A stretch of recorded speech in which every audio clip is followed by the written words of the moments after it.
Le titre d'aujourd'hui, c'est Comment les adventistes peuvent prêcher le message des trois anges, un regard différent sur l'œcuménisme.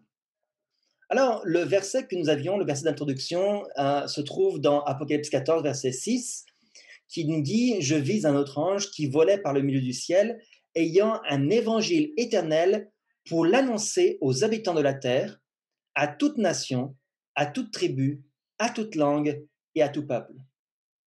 Alors, nous avons donc une mission d'annoncer à tous les habitants de la terre, à tout le monde, le message de l'Évangile. Alors, comment faire pour pouvoir annoncer ce message de l'Évangile? Comment faire pour pouvoir annoncer à tous, dans tous les pays du monde? Certains ont pensé que l'œcuménisme était la meilleure solution pour pouvoir annoncer au monde l'Évangile. Alors, on va voir qu'en est-il? Est-ce que vraiment c'est la meilleure réponse pour obéir à cette instruction du Seigneur? Alors, on va un petit peu revoir les débuts du mouvement millérite. Pourquoi? Parce que beaucoup de gens, quand ils voient le début de l'œuvre de William Miller, effectivement, William Miller n'était pas adventiste. Il n'y avait pas encore d'église adventiste. Et donc, l'ensemble des millérites venaient de différentes dénominations, différentes cultures et de différentes traditions religieuses, et ils se sont unis dans un objectif. Voyons ce qu'il en est. D'abord, qui était William Miller?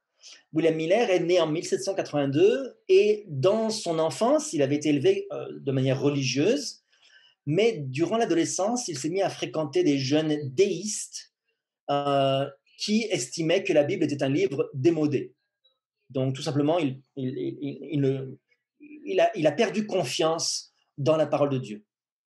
Et lors de la guerre, il a servi pendant la guerre, il a vu toutes sortes d'horreurs de la guerre. Et la guerre a ébranlé les certitudes déistes de William Miller à propos de la bonté inhérente de l'homme et sur la mort comme une fin ultime. Donc, les déistes pensaient que l'homme est naturellement bon, hein, que Dieu est en nous, que l'homme est naturellement bon, et qu'après la mort, il n'y a rien. Et donc, ça a commencé à le déstabiliser. Et en particulier, il y avait un événement à propos de la guerre où les Anglais avaient une armée, il me semble, de 4000 hommes, alors que les futurs Américains indépendants avaient, les Américains avaient, je crois, 200 hommes, et les Américains ont gagné. Et ils disaient, mais c'est impossible, c'est humainement impossible. Comment c'est possible? Il y a forcément dû avoir une intervention divine. Alors, après la guerre, il a fréquenté l'église baptiste de son oncle Elihu, il était soucieux de savoir comment la Bible pouvait développer des principes aussi parfaitement adaptés aux besoins du monde déchu. Euh, et en 1816, il a conclu qu'elle était une révélation de Dieu et il s'est donc fait baptiste. Il s'est donc fait baptiser. Donc, à partir de 1816, il a commencé à intensivement lire la Bible, à rechercher les prophéties, à comprendre les raisons qui prouvent que la Bible était vraie. Et donc, une des raisons principales, c'était l'étude des prophéties. Et il a commencé à découvrir le message que nous connaissons, le message du premier ange, que le jugement va commencer. Bien sûr, il annonçait le retour de Jésus, mais il préparait les gens pour la repentance. Et à partir de 1833, il reçoit une licence de pasteur et il commence à prêcher à propos du retour de Christ. En juin 1838, le docteur Josiah Litch, qui était un médecin et un pasteur méthodiste cette fois-ci, a publié un livre qui s'intitule La probabilité de la seconde venue de Christ vers 1843. Donc, un baptiste, un méthodiste et Joshua Himes, qui était un pasteur de l'église chrétienne, qui s'appelait aussi la Connexion chrétienne, a été celui qui a donné une grande impulsion pour répandre le message dans les villes et dans les journaux. Et c'est lui qui a créé la première revue adventiste Signs of the Times, un bimensuel en février 1840, et qui est ensuite devenu un hebdomadaire en 1842. Donc, un baptiste, un méthodiste et un pasteur de l'église chrétienne. Et donc, beaucoup de gens disent que grâce à ces choses-là, eh bien, nous voyons cette chose, et donc c'est un mouvement multidénominationnel, c'est un mouvement œcuménique, un mouvement de réveil, et c'est ce qu'il nous faut aussi pour la fin. Alors voyons ce qu'il en est. En fait, le message que William Miller a prononcé était comme une épée à double tranchant. En fait, ceux qui, au début, sont devenus millérites, c'est vrai qu'ils n'ont pas quitté leurs églises, au tout début. Mais très rapidement, dans de nombreux endroits, ils en ont été finalement expulsés. Pourquoi? Rappelez-vous de l'expérience de Sir White. Sir White était dans son église méthodiste, et elle, elle prêchait, ou elle parlait de sa joie qu'elle avait de voir que Jésus va bientôt revenir. Elle souhaitait que Jésus revienne bientôt. Et à ce moment-là, les gens qui assistaient à la réunion d'église ont commencé à être en colère, et petit à petit les ont jugés et les ont même expulsés de l'église. Donc, au début, le mouvement était un message que tout le monde a écouté dans toutes les églises protestantes. Les églises qui étaient, Dieu n'avait pas pris position par rapport à une église en particulier. Hein, suite à la réforme de Martin Luther, les églises protestantes, dans leur ensemble, avaient été approuvées par Dieu. Et on n'a pas de certitude par rapport à quelle église avait été choisie par Dieu jusqu'à William Miller. Regardez ce qu'il dit dans Hébreux 4, verset 12. Il est dit: car la parole de Dieu est vivante et efficace, plus tranchante qu'une épée quelconque à deux tranchants, pénétrante jusqu'à partager âme et esprit, jointure et moelle. Elle juge les sentiments et les pensées du cœur. Donc la parole de Dieu a fait ce travail de trancher entre ceux qui souhaitaient que Jésus revienne et qui se préparaient pour son retour, et ceux qui n'aimaient pas Jésus, ceux qui n'avaient aucun intérêt pour le retour de Jésus. Donc, finalement, assez rapidement, le mouvement millérite s'est séparé de fait, s'est séparé de ces autres mouvements-là. Regardez ce qui est écrit dans Lévitique 20, verset 26. Dieu avait dit: vous serez saints pour moi, car je suis saint, moi l'Éternel. Je vous ai séparés des peuples afin que vous soyez à moi. Alors, il y a forcément une séparation lorsque Dieu choisit son peuple, lorsque son peuple accepte de servir Dieu. Il y a forcément une séparation entre ceux qui sont fidèles et ceux qui ne le sont pas. Et on voit que le mouvement millérite a très vite été rejeté par les églises traditionnelles. Il y avait des prédicateurs qui avertissaient, qui haranguaient leurs membres en disant n'assistez pas aux réunions des millérites, ils se trompent, etc. Mais ils n'avaient pas d'argument en faveur ou contre plutôt les prédications de William Miller. Dans Luc 6, verset 22, il est dit: heureux serez-vous lorsque les hommes vous haïront, lorsqu'on vous chassera, vous outragera et qu'on rejettera votre nom comme infâme à cause du Fils de l'homme. Donc, la séparation est légitime lorsque c'est la parole de Dieu qui nous sépare. Et c'est ce qui s'est passé donc dans le mouvement millérite au tout début. Même si Dieu aurait souhaité que tous les protestants acceptent ce message-là. Le message du premier ange, comme on l'avait vu dans un autre sermon, le message du premier ange avait été adressé principalement pour les protestants, pour ceux qui représentaient le peuple qui était le plus proche de Dieu. Alors maintenant, on arrive au message du second ange. Une fois que les protestants, dans leur majorité, rejettent ce message-là, Apocalypse 14, verset 8 nous dit: et un second ange suivit en disant: elle est tombée, Babylone la grande, qui a abreuvé toutes les nations du vin de la fureur de son impudicité. Alors j'aimerais qu'on étudie un petit peu ce que c'est que cette Babylone. Qui est Babylone la grande? Donc c'est très important de mettre un nom et un caractère sur qui est Babylone. Beaucoup d'adventistes ne sont plus sûrs aujourd'hui, alors que c'était très clair encore autrefois, aujourd'hui ne sont plus sûrs de qui est vraiment Babylone la Grande. La femme, donc dans la tragédie du siècle, page 412, il est dit: la femme du 17e chapitre de l'Apocalypse, appelée Babylone, est décrite comme vêtue de pourpre et d'écarlate, et parée d'or, de pierres précieuses et de perles.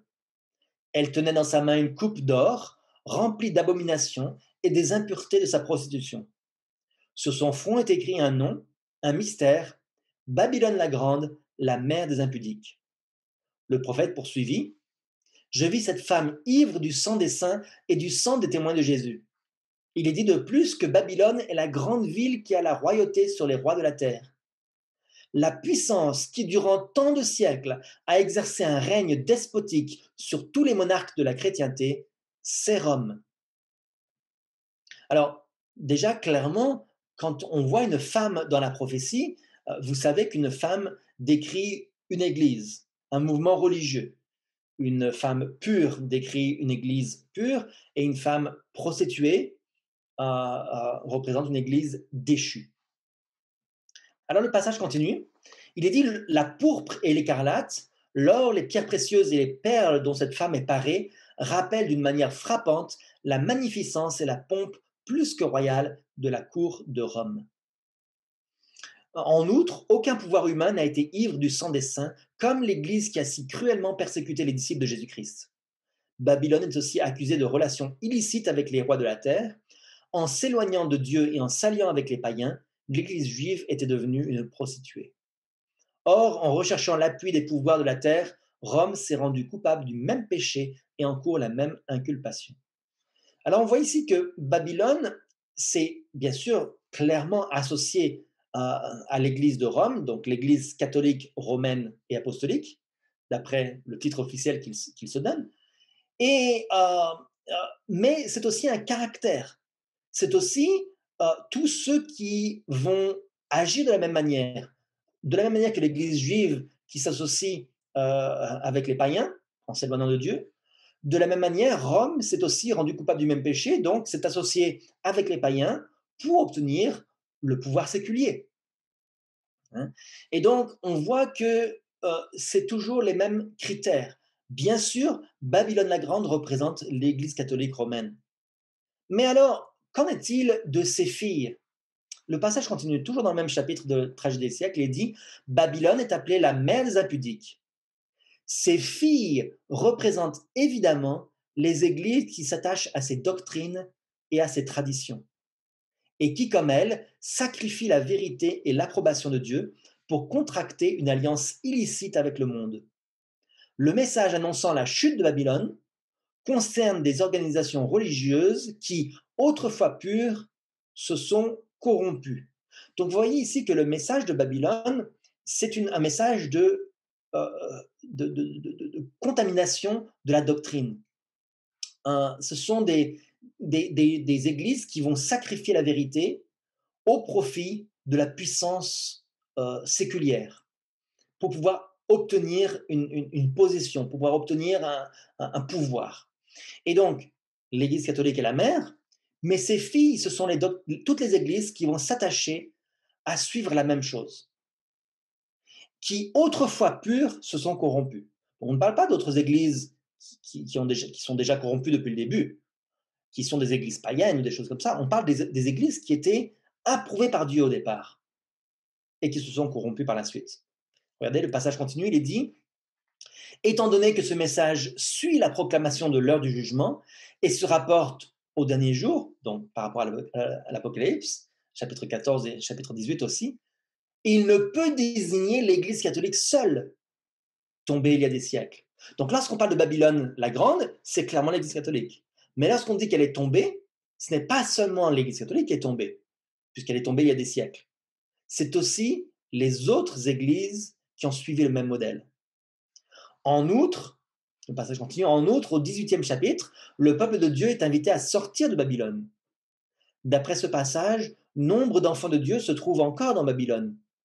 Quel corps religieux recèle actuellement la plus forte proportion de disciples de Jésus? Ce sont sans aucun doute les diverses églises professant la foi protestante.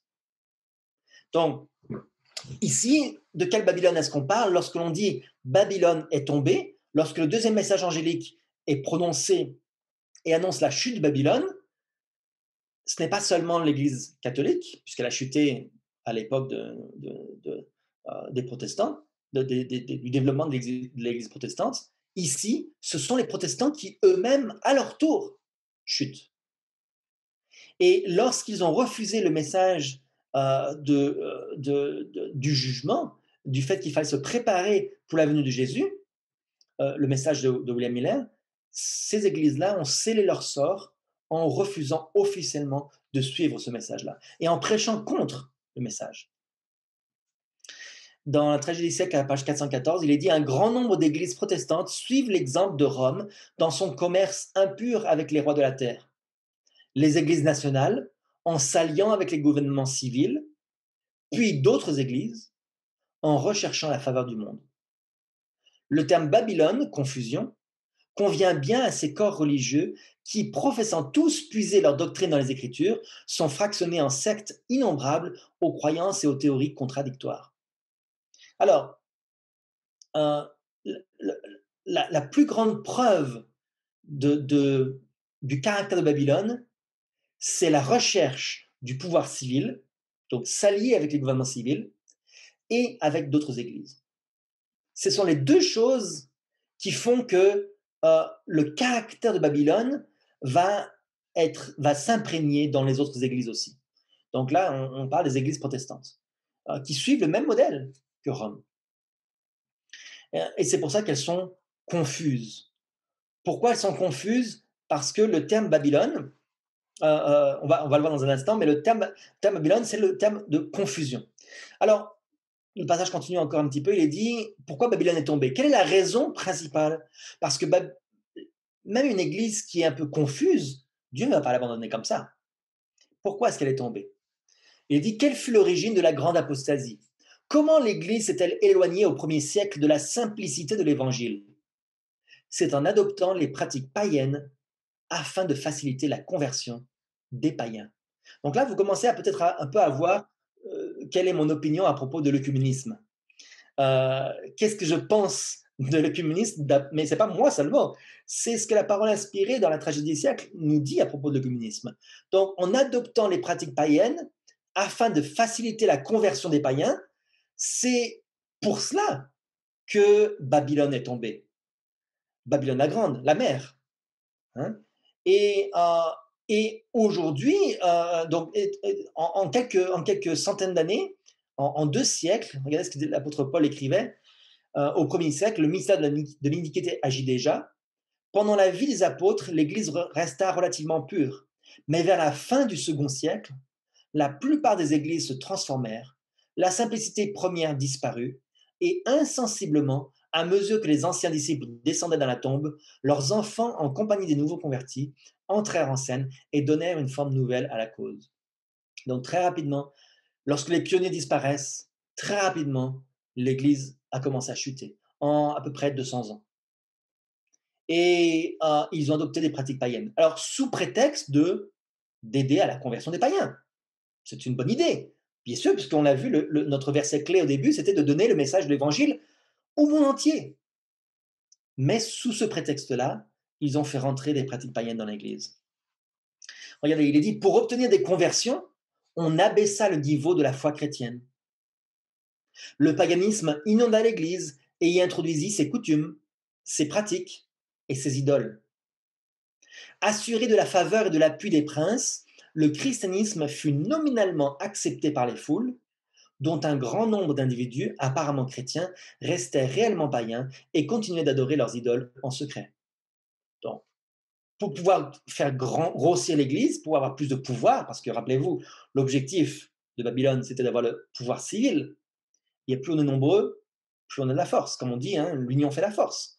Donc, on veut cette force, donc on va essayer de grossir notre Église. Et donc, on introduit toutes sortes de coutumes, toutes sortes de pratiques qui vont faire que c'est plus facile pour les païens de venir. Et on va baptiser les gens le plus rapidement possible. Dès qu'ils acceptent nominalement, cela veut dire avec leur bouche, dès qu'ils acceptent avec leur bouche, eh bien, on les baptise. Mais dans leur cœur, ils sont restés païens. Alors, voilà la raison pour laquelle Babylone, la mère, est tombée. Et c'était la même raison à l'époque de Sir White pourquoi les protestants avaient chuté aussi. Parce qu'ils n'avaient plus cette conviction profonde et ils faisaient les choses très souvent de manière formelle. Alors, ça, c'est le caractère de Babylone. Il faut faire très attention que nous-mêmes, nous n'ayons pas ce même caractère de Babylone. Hein, parce que rappelez-vous, Babylone, c'est une église qui était autrefois pure et qui s'est corrompue. Donc, il faut veiller là-dessus. Il faut que, que les dirigeants d'église soient très attentifs pour que cela ne se passe pas. Alors, dans Apocalypse 18, le message du deuxième ange est renforcé et il est dit, dans Tragédie des siècles, il est dit, malgré les ténèbres spirituelles et l'éloignement de Dieu qui règnent dans les églises constituant Babylone, la majorité des vrais disciples de Jésus se trouvent encore dans leur sein, à l'époque où ça a été écrit, et probablement encore aujourd'hui. Bien des personnes n'y ont pas encore eu connaissance des vérités spéciales pour notre temps. Nombreux sont ceux qui soupirent après plus de lumière et qui cherchent en vain l'image du Christ dans leurs églises respectives. À mesure que ces églises s'éloignent de la vérité et s'allient plus intimement avec le monde, la différence entre les deux classes devient plus évidente. Une séparation aura lieu. Le temps vient où ceux qui aiment vraiment Dieu ne pourront plus rester en communion avec ceux qui aiment le plaisir plus que Dieu. Alors, puisque la majorité des disciples de Christ sont encore dans ces églises-là, quelle est la méthode qu'il nous faut utiliser? Est-ce que l'œcuménisme est une méthode valable qui va aider à amener ces personnes-là qui ignorent la vérité et à leur enseigner la vérité? Est-ce que c'est une bonne solution? D'après ce qu'on voit dans le texte, il est dit qu'une séparation va avoir lieu. Au lieu d'une unité entre les chrétiens, il va y avoir une séparation qui aura lieu. C'est très important de voir cette différence entre une méthode et l'autre méthode. Hein. Dans les deux cas, on doit enseigner la vérité, c'est l'argument de ceux qui sont en faveur de l'unité, mais de toute manière, il y aura une séparation. C'est une prophétie. Alors, qu'est-ce que c'est que l'œcuménisme? Donc, souvent, c'est assez mal connu et on a, on a affirmé des choses sans peut-être le savoir. Alors, d'après le dictionnaire Le Robert, l'œcuménisme est un nom masculin. C'est un mouvement favorable à la réunion de toutes les églises chrétiennes en une seule. Première définition. Deuxièmement, la définition qui est un peu plus faible, un peu plus neutre, on va dire, c'est le rapprochement de religions et de croyances différentes. Donc, ça dépend de comment vous comprenez l'œcuménisme. Certains qui vont être en faveur de l'œcuménisme vont penser qu'il faut qu'il y ait une seule église. D'autres qui sont aussi en faveur de l'œcuménisme disent non, on ne veut pas une seule église, on veut juste rapprocher les religions et on veut travailler ensemble. D'accord? Donc, dépendamment de la compréhension qu'il y a, déjà, on n'est pas d'accord sur la définition.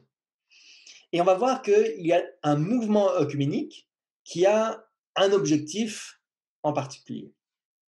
Mais dans les deux cas, c'est un rapprochement, une réunion ou un rapprochement. Alors que Dieu a dit qu'il va y avoir une division.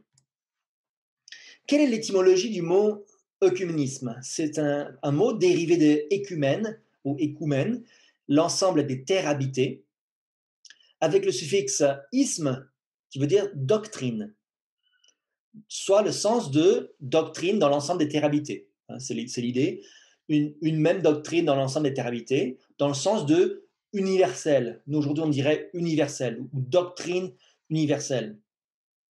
Le dictionnaire dit voir le sens étymologique de catholique. Alors, je suis allé voir le sens étymologique de catholique.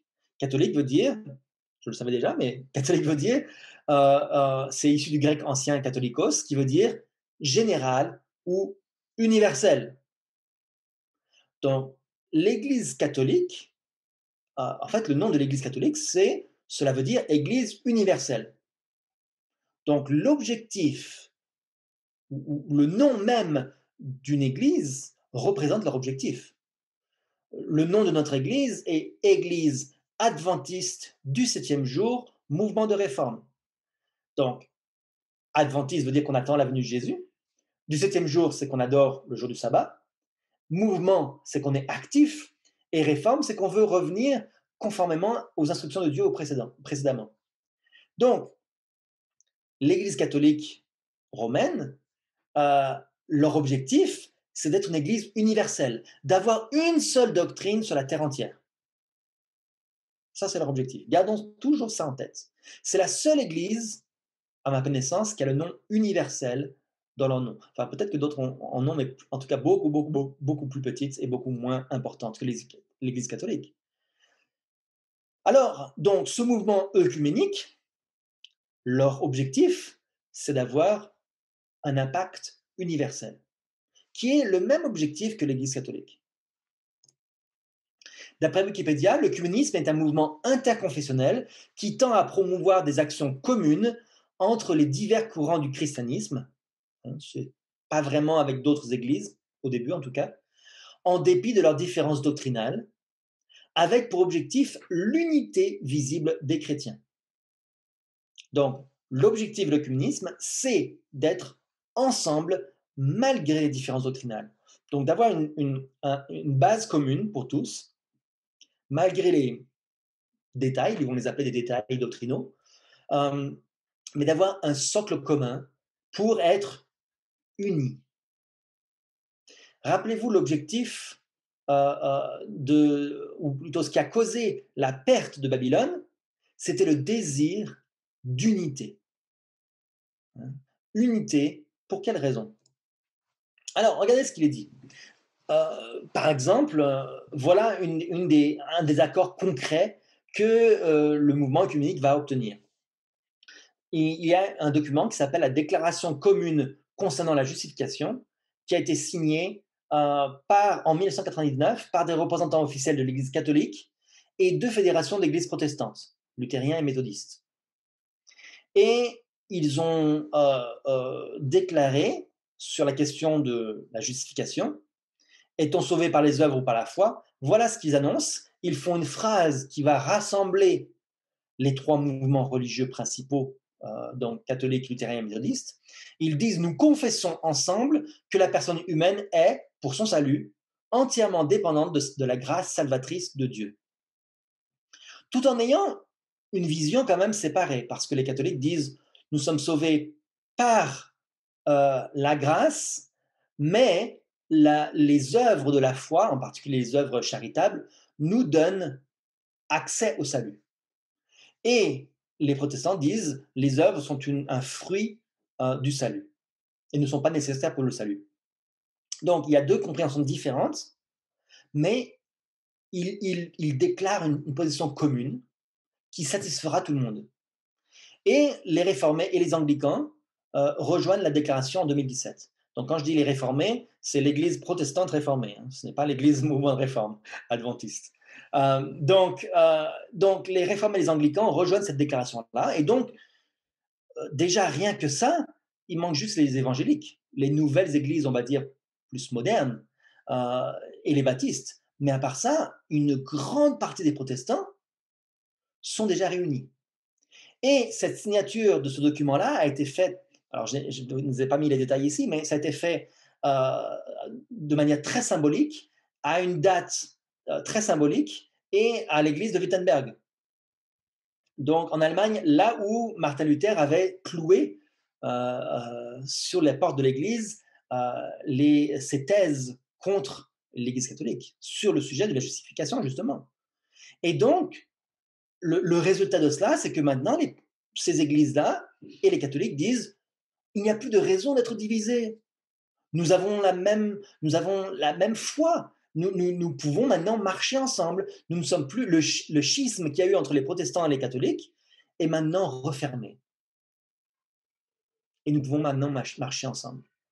Et petit à petit, ils acceptent des choses, entre autres, par exemple, la communion, le service de la communion, où les catholiques disent l'Eucharistie. Ils vont accepter la communion mutuelle. Donc, ce sont des choses qui impactent vraiment la foi, ce n'est pas juste des paroles. Regardez des points concrets. En 1975, paraît une traduction œcuménique de la Bible en français, la TOB. Vous connaissez la traduction œcuménique de la Bible? Alors, c'est le fruit d'un travail collectif qui a associé les biblistes de l'école biblique française de Jérusalem et ceux de l'Alliance biblique. Donc, des biblistes, c'est des gens qui étudient le grec ancien et l'hébreu et qui sont experts dans ces langues, mais avec qui ils s'associent aussi? Avec des théologiens catholiques, protestants et orthodoxes. Que font des théologiens lors d'une traduction de la Bible. Le seul rôle des théologiens, c'est d'adapter leur compréhension au texte. Donc que le texte puisse s'adapter à leur compréhension et pas l'inverse, hein. Et donc on va intégrer la tradition et la compréhension traditionnelle de la foi, on va l'intégrer dans la Bible et non pas le contraire. Donc, au lieu de réformer notre compréhension, si on a une erreur doctrinale, on est prêt à l'accepter, notre erreur, on est prêt à la reconnaître. Mais eux, de le faire, ils intègrent leur tradition dans la Bible. Plusieurs fois révisée depuis, la TOB est une référence importante, mais non exclusive, pour les liturgies catholiques, protestantes, et depuis 2010, orthodoxes. Donc voilà maintenant la TOB qui est de manière plus ou moins universelle, acceptée, dans la langue française en tout cas, comme une référence pour leur service religieux. Donc on a maintenant une foi qui va devenir commune, puisque les croyances vont être intégrées dans la Bible. Alors maintenant, qu'en est-il pour les adventistes? Euh, Comme je vous le disais au début, le mouvement millérite a commencé dans différentes dénominations, et plus tard, ils en sont sortis pour former une église organisée, l'église adventiste, et plus tard l'église adventiste du septième jour. Qu'en est-il à propos de l'œcuménisme? D'abord, juste pour conclure sur le point précédent, est-ce que vous voyez l'impact que la foi peut avoir ou les démarches œcuméniques peuvent avoir dans notre foi, hein? Jusqu'à même écrire une Bible différente pour s'adapter à la foi du mouvement œcuménique. Donc ça va vraiment très loin. Alors qu'en est-il par rapport aux adventistes?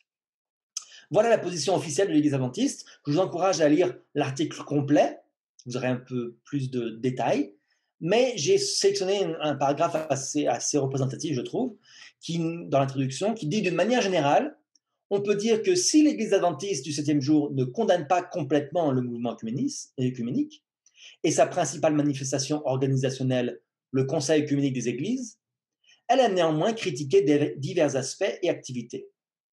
Rares sont ceux qui voudraient nier que l'œcuménisme a eu des objectifs louables et certaines influences positives. Son grand objectif est l'unité visible des chrétiens. Aucun adventiste ne peut être opposé à l'unité pour laquelle le Christ lui-même a prié.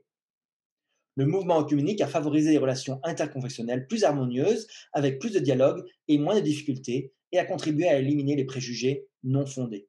Donc, l'Église adventiste aujourd'hui n'est pas membre du Conseil œcuménique des Églises. Mais ils ne sont pas à 100% contre. Ils ne sont pas à 100% pour, mais ils ne sont pas non plus à 100% contre. Alors que dans la Bible et dans l'Esprit prophétie, qu'est-ce que l'on peut voir à propos de Babylone? Qu'est-ce que l'on peut voir à propos de la séparation qu'il doit y avoir entre le peuple de Dieu et les païens? Ce qu'on appelle païens, c'est tous ceux qui n'ont pas la vérité présente, hein, tous ceux qui n'adorent pas Dieu. Alors, moi j'ai un gros problème avec cela, le fait de ne pas condamner le mouvement œcuménique. Bien sûr, ça a l'idée, l'objectif peut paraître séduisante. Oh, on va donner le message de l'évangile au monde entier. Mais ce n'est pas le message de l'évangile qu'on donne en fait. C'est un message à rabais. C'est un message qui va être simplement euh, qui va être diminué. Et donc, le fait de dire que l'objectif de l'œcuménisme est un objectif louable, eh bien, c'est aller contre la parole de Dieu. Les objectifs de l'œcuménisme ne sont pas louables. Et ils disent aucun adventiste ne peut être opposé à l'unité pour laquelle le Christ lui-même a prié. Et alors, je vous invite à lire dans Jean chapitre 17, quelle est l'unité pour laquelle le Christ lui-même a prié? C'est une unité dans la même doctrine, et pas une unité en dépit de la doctrine. D'accord? Donc, c'est ça l'objectif. L'objectif est un objectif qui est nocif. Nous devons être unis à Christ, et lorsque nous sommes unis à Christ, par définition, nous devons nous mettre d'accord sur la doctrine. Si nous ne sommes pas d'accord sur la doctrine, nous ne sommes pas vraiment reliés à Christ. Parce que Christ est le chemin, la vérité et la vie. Hein, il n'y a pas plusieurs vérités, il y a une seule vérité. Alors donc c'est ça, c'est un problème grave. Et alors, bien sûr, ils ne sont pas membres, mais ils participent à beaucoup de réunions œcuméniques parce qu'ils ne veulent pas être en reste. Alors, donc, ils ne sont pas membres, mais l'Église catholique non plus n'est pas membre du Conseil mondial des Églises. L'Église catholique n'a jamais été membre, et probablement ne le sera pas, parce que le Conseil mondial des Églises, l'objectif, c'est de rassembler les protestants de manière universelle, puis ensuite faire un accord avec l'Église catholique. L'Église catholique ne bougera pas. Elle n'a jamais bougé, elle ne bougera pas. Donc le fait de dire oh, nous ne sommes pas membres, ça ne veut pas dire qu'on ne participe pas, puisque l'Église catholique non plus n'est pas membre, et pourtant vous allez le voir, elle participe activement. Regardez des documents ici que je vous donne à propos de l'implication de la Conférence générale des adventistes. Alors, c'est en anglais, mais il y a des textes qui sont très clairs. Un texte de 1983 qui disait, donc, en réponse à une question d'une personne qui n'est pas membre de l'Église, hein, qui est adventiste, euh, quelle est l'implication financière de l'Église adventiste par rapport au Conseil national des Églises de Christ. Donc, est-ce qu'il y a des relations financières? Est-ce que l'Église adventiste envoie de l'argent dans ces églises-là? Et le trésorier de l'Église adventiste dit non, nous n'envoyons pas d'argent, aucun argent de tout ce que nos membres nous donnent. Nous n'avons aucune relation financière avec cette organisation-là. Nous n'envoyons aucun argent. Toutes nos offrandes et toutes nos dîmes sont utilisées pour les écoles du sabbat, pour le fonds de désastres, etc. Donc, toutes nos dépenses sont uniquement à l'intérieur de notre organisation. Alors, vous voyez maintenant une lettre du Conseil national des Églises de Christ aux États-Unis de 1960 et qui dit, voilà, le détail de ce que l'Église adventiste du septième jour a envoyé à cette Église-là pour les soutenir. Alors, ils ne sont pas membres, ils n'ont pas un droit de vote dans ces églises-là, ils sont membres observateurs, mais par contre, ils envoient de l'argent pour la commission de broadcast et films, donc pour faire enregistrer des films, pour aider le monde en Asie et pour les missions étrangères. Donc, en fait, ils donnent un argent pour aider ces églises-là à prêcher l'évangile. Mais quel genre d'évangile va être prêché? Est-ce que c'est les messages des trois anges? Je ne le crois pas. Regardez d'autres textes, j'ai beaucoup d'autres exemples. Il y a un livre entier qui a été fait là-dessus, sur l'implication de l'Église adventiste dans les mouvements œcuméniques. En particulier, deux églises en Chine, ici à nouveau en anglais, mais deux églises en Chine, l'Église de Christ et l'Église adventiste du septième jour de Qinzhou, dans la province de Liaoning, qui ont fusionné, qui ont aboli leur nom dénominationnel, qui ont adopté un nouveau nom, l'Église chrétienne de l'État de Qinzhou. Et donc tous les bâtiments ont été fusionnés. La coutume de payer les dîmes dans l'Église adventiste a été révoquée. Ensuite, ils ont adopté des résolutions patriotiques et ils se sont complètement unis. Et ensuite, ils parlent des usines qu'ils vont, qu'ils vont gérer à deux. Donc, il y a un objectif. Alors, ça, c'est un exemple parmi des centaines, hein, mais il y a des implications au niveau local très réelles, très concrètes. En France, l'Église adventiste est membre à part entière de la Fédération protestante de France. Et pour cette raison-là, il y a un culte qui a été pratiqué, un culte qui a été retransmis à partir de l'Église adventiste du septième jour de Collonges-sous-Salève. Je vous rappelle que Collonges-sous-Salève, c'est l'église qui forme les pasteurs, hein, les nouveaux pasteurs pour toute la division européenne et africaine, une partie de la division africaine, et aussi au Moyen-Orient. Donc, ils forment des centaines de pasteurs, et dans le centre de cette église-là, voilà ce qu'ils font. Donc ça, c'est un document de la Présence protestante, donc une émission sur France 2, et ils vont diffuser un culte œcuménique. Alors, lorsqu'ils sont membres au niveau français, au Canada, ils ne le sont pas à ma connaissance, mais en France, ils sont membres de la fédération, l'Église adventiste donc est membre de la Fédération protestante de France, et voilà la charte qu'ils ont signée. Il y a 4 points principaux, il y en a d'autres, mais il y a 4 points principaux qui sont choquants. Je les ai soulignés avec des flèches. Premier point, le point 1.3, qui nous dit: dans l'amour fraternel et la liberté que nous donne l'Évangile, nous encourageons l'accueil mutuel à la scène comme réponse à l'invitation du Seigneur et signe de notre communion en Christ.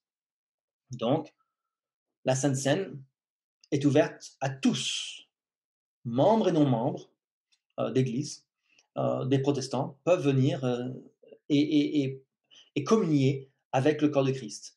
Alors, je vous rappelle que la Sainte Seine est un signe de notre appartenance à l'Église.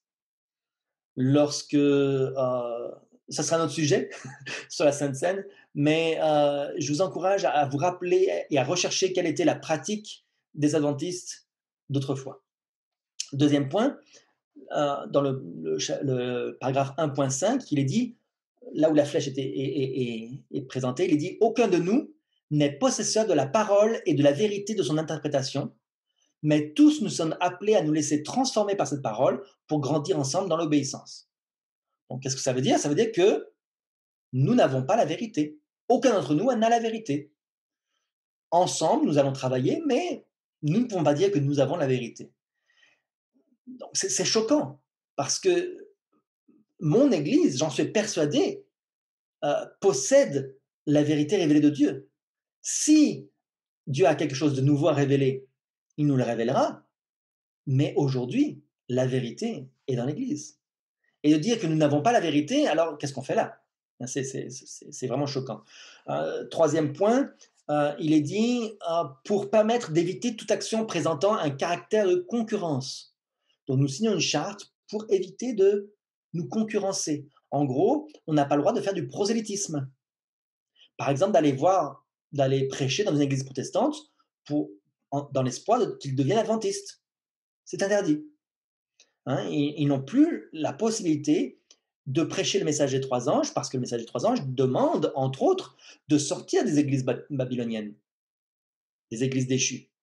Et donc, s'ils disent « vos églises sont déchues, venez dans l'église adventiste », eh bien, ils transgressent la charte qu'ils ont eux-mêmes signée.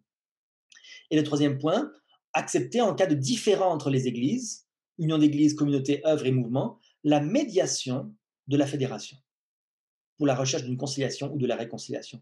Donc, ils acceptent que la Fédération protestante de France soit au-dessus, soit un dispositif au-dessus des églises qui va chercher à gérer leurs problèmes. Donc, entre autres, hein. Donc c'est un gros problème. Et en pratique, j'ai une petite vidéo à vous montrer. Alors, j'espère qu'elle est assez courte, elle fait 6 minutes. C'est une vidéo qui est en français, malheureusement. Je sais que pour les anglophones qui vont vouloir voir ça, ça ne va pas être aussi clair pour eux. Mais c'est une petite vidéo, un extrait d'une plus longue vidéo que j'ai mise sur YouTube aussi, qui montre, dans les faits, quelle est l'implication de l'Église adventiste. Alors, vous allez voir une célébration œcuménique qui a lieu à Anduze, dans le Gard, en France.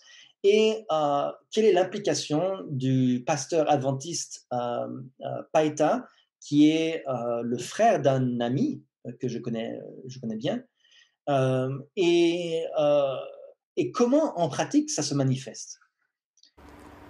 Aujourd'hui, dimanche de prière pour l'unité des chrétiens, plusieurs communautés catholiques et protestantes d'Anduze et de la région nous invitent à participer à la célébration œcuménique en l'église Saint-Étienne.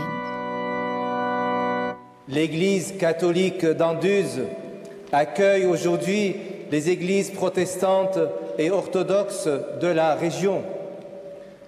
Un événement voulu et béni par le Seigneur, puisque de tout temps, il a souhaité la rencontre sincère de tous les baptisés.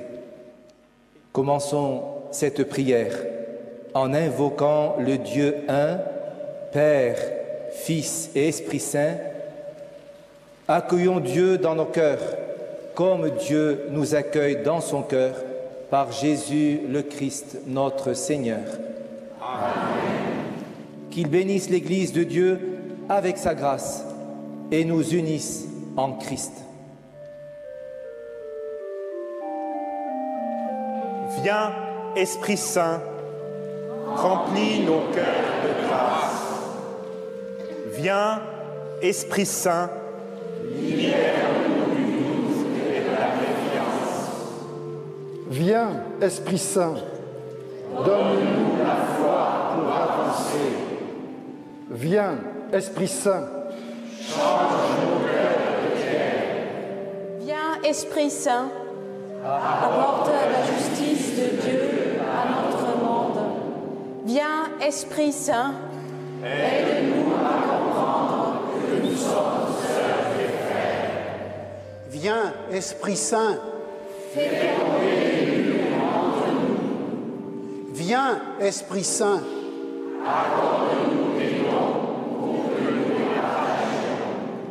Viens, Esprit Saint, intercède pour nous, Esprit du Père, dont les soupirs inexprimables dépassent nos paroles. viens, Esprit Saint, Unis tous les chrétiens en Christ notre Seigneur. béni sois-tu pour Jésus, ton serviteur, dont le nom est invoqué par la multitude parmi les nations. Maintenant, Dieu notre Père, du fond de nos mémoires et de nos cœurs, nous nous tournons vers toi et nous t'acclamons avec tous ceux et celles que ta sainte parole éclaire et convoque. Que ton Esprit Saint anime et que tu désires rassembler en un seul baptême, une seule foi, dans l'attente des noces éternelles et pour la louange de gloire de ton nom. prions pour le Père, par le Père, le Fils et dans l'Esprit Saint. Prions pour les besoins de nos églises, de notre monde et de nous-mêmes. Que le Seigneur nous écoute et réponde à nos incessantes prières par le Christ, notre Seigneur. Amen. Que la paix du Seigneur soit toujours avec vous.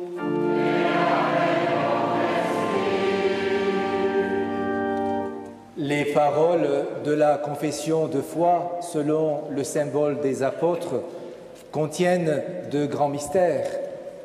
Dieu est Père, Fils et Esprit Saint dans l'unité de la Sainte Trinité.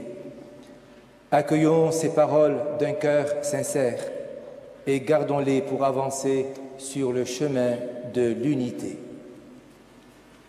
Je crois en Dieu, le Père puissant, Créateur du ciel et de la terre, et en Jésus-Christ, son Fils, notre Seigneur, qui a été conçu du Saint-Esprit et né de la Vierge Marie, a souffert sous Ponce Pilate, a été crucifié, est mort, a été ressuscité, est descendu aux enfers, le troisième jour est ressuscité des morts, est monté aux cieux, est assis à la droite de Dieu, le Père Tout-Puissant, d'où il viendra juger les vivants et les morts.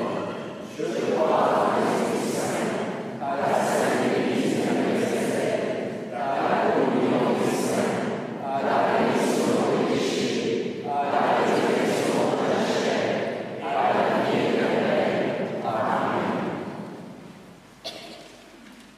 Quittons ces lieux, heureux d'avoir célébré ensemble et d'être appelés à ne jamais cesser de prier dans l'attente de ce grand jour où nous serons parfaitement unis en Christ. Le Seigneur Jésus-Christ soit avec vous. Et avec votre esprit. Que le Seigneur vous bénisse et vous garde. Que le Seigneur fasse resplendir sa face sur vous et qu'il soit bienveillant à votre égard. Que le Seigneur vous regarde avec bonté et vous accorde sa paix. Amen. Que le Seigneur vous bénisse, au nom du Père et du Fils et du Saint-Esprit. Amen. Donc, comme vous le voyez, il y a plusieurs problèmes. Je ne vais pas rentrer trop dans les détails, mais je pense que vous avez noté, constaté quel est l'impact des mouvements œcuméniques. Donc, on voit très clairement ici que l'Église catholique est leader dans ces mouvements-là. L'objectif de l'œcuménisme, c'est de rassembler toutes ces églises au sein de l'Église, de les ramener dans le giron catholique. Et on voit d'ailleurs dans la profession de foi qu'ils ont changé un mot. Hein, je crois en l'Église universelle, mais rappelez-vous, le mot universel, c'est en fait le mot catholique. Et dans la profession de foi des apôtres, qui a été accepté lors d'un concile, c'est ce mot catholique qui avait été utilisé. Donc, ça ne dérange pas un catholique de dire universel à la place de catholique. Je crois en l'Église universelle, c'est la même chose que de dire je crois en l'Église catholique. Et pour des protestants, ils ne se rendent pas compte qu'en faisant cela, ils se joignent à un mouvement dont l'objectif n'est pas de donner l'évangile au monde, en tout cas le vrai évangile, le message des trois anges, mais plutôt de rassembler des gens qui ne se préparent pas pour la venue de Christ. Donc c'est vraiment très dangereux. Moi, il y a beaucoup de points qui m'ont choqué personnellement dans cette vidéo. Alors, on va continuer en pratique, mais voilà un autre passage à propos de l'œcuménisme en pratique. Voilà ce que ça cause. En Lettonie, au-delà du culte œcuménique auquel participent des églises de tradition luthérienne, catholique romaine, orthodoxe, apostolique, arménienne, baptiste, adventiste, pentecôtiste, méthodiste, et parfois même des représentants de la communauté des vieux croyants, l'unité chrétienne prend la forme d'une coopération concrète. Alors, en pratique, c'est quoi? Notamment par des conférences théologiques communes, une coopération en matière de formation théologique, donc les enseignants vont être formés de manière œcuménique, ou encore la préparation du programme œcuménique d'enseignement religieux pour les écoles publiques. Donc les enfants vont recevoir un enseignement qui va rassembler tout le monde, où on prend toutes les religions, Babylone, et on les mélange ensemble. Aussi, les chrétiens de diverses confessions ont-ils su adopter une position commune dans leur relation avec les autorités de l'État. La capacité de parler d'une seule voix a permis aux églises de communiquer leurs valeurs plus efficacement. Donc, on se rassemble pour pouvoir communiquer avec l'État, et comme ça, on est plus efficace. Voilà la raison même qui a causé la chute de Babylone la Grande, qui a causé la chute de Babylone les filles, et qui va causer la chute, ou qui a causé la chute de l'Église adventiste et de tous ceux qui se joignent à ces mouvements-là. Rappelez-vous, rapidement, puisque le temps nous presse, que le sceau de Dieu est ce qui va nous certifier la vérité. Le sceau de Dieu est ce qui va certifier que nous appartenons à Dieu ou pas. Ce qui s'est passé après la déportation à Babylone, c'est que dans Esdras, vous pouvez le lire dans Néhémie aussi, les gens ne comprenaient plus la parole de Dieu. Après avoir passé autant de temps à Babylone, dans la vraie ville de Babylone, ils s'étaient mariés avec des femmes babyloniennes, ils avaient adopté des doctrines babyloniennes et ils étaient entraînés dans le péché. Ils avaient perdu la connaissance. Dans Néhémie 8, verset 8, il est dit, ils lisaient distinctement dans le livre de la loi de Dieu et ils en donnaient le sens pour faire comprendre ce qu'ils avaient lu, puisque les gens ne comprenaient plus. Ils avaient perdu la connaissance. Et Néhémie a rétabli la véritable connaissance. Dans Osée 4, 6, il est dit, mon peuple est détruit parce qu'il lui manque la connaissance. Dans Ézéchiel 20, il est dit, sanctifiez mes sabbats et qu'il soit entre moi et vous un signe auquel on connaît que je suis l'Éternel, votre Dieu. Et si nous n'acceptons pas le sceau de Dieu sur nous, qui est le sabbat bien sûr, mais aussi le caractère de Dieu, si nous acceptons le caractère de Babylone, en négociant et en faisant des accords avec Babylone, alors qu'en est-il de la parole qui nous dit « sortez, Babylone ». Il est dit, en conclusion, dans 2 Corinthiens 6, 14, ne vous mettez pas avec les infidèles sous un joug étranger, car quel rapport y a-t-il entre la justice et l'iniquité? Ou qu'y a-t-il de commun entre la lumière et les ténèbres? Quel accord y a-t-il entre Christ et Bélial? Ou quelle part a le fidèle avec l'infidèle? Quel rapport y a-t-il entre le temple de Dieu et les idoles? Car nous sommes le temple du Dieu vivant, comme Dieu l'a dit. J'habiterai, je marcherai au milieu d'eux. Je serai leur Dieu et ils seront mon peuple. C'est pourquoi, sortez du milieu d'eux et séparez-vous, dit le Seigneur. Ne touchez pas à ce qui est impur et je vous accueillerai. Je serai pour vous un père et vous serez pour moi des fils et des filles, dit le Seigneur Tout-Puissant. Ceux qui recevront le sceau de Dieu, d'Apocalypse 14, verset 4, il est dit, ce sont ceux qui ne se sont pas souillés avec des femmes. Non pas des femmes littérales, de ne pas avoir connu de femmes littérales, mais ce sont des églises. Ne pas s'être souillé comme Babylone l'a fait en joignant ces églises-là, mais ils sont vierges. Cela veut dire que leur doctrine est pure et ils suivent l'agneau partout où il va. Alors donc, je voudrais mettre un terme à cette présentation en vous encourageant à ne pas céder à ces attraits mondains, on pourrait dire, de l'œcuménisme, mais à plutôt vous focaliser sur la véritable manière de prêcher l'évangile et le message des 3 anges, c'est-à-dire en montrant quel est notre caractère et comment nous pouvons le mieux donner ce caractère au monde, cette connaissance au monde. Que Dieu soit avec nous et qu'il nous aide à être fidèles à nos principes. Amen.